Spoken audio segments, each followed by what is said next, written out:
Locally, nearly 930,000 Virginians have already cast their ballots early for this year's midterms, and polls are open today until 7 o'clock this evening. We have team coverage for you this afternoon.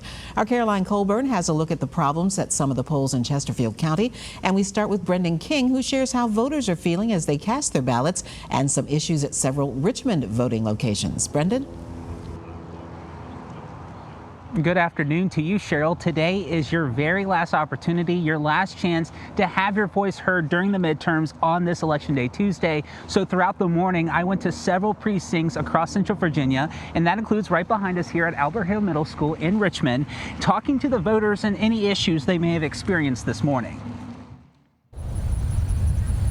As the rare blood moon graces the Tuesday morning sky, down in Henrico County, Colin Cunningham was one of the first to vote at Short Pump Elementary School. And I think that everybody should get out and vote because, you know, your vote counts. And I asked these voters, what is the #1 issue that brought them out to the polls? Women's right to choose. I would say the economy is probably the #1 reason I came out. And new this year for these Henrico voters, no longer are they represented in the 7th Congressional District, but instead the 1st Congressional District following redistricting. Good morning. Welcome to 510.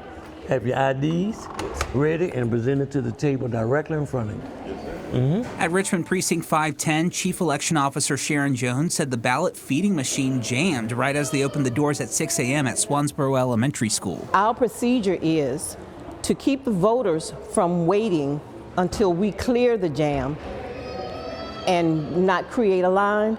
We have them to put their ballots in an auxiliary box, which is locked. No one was turned away, and all ballots have been counted. And at Richmond Precinct 113, I found one of the longest lines at Albert Hill Middle School.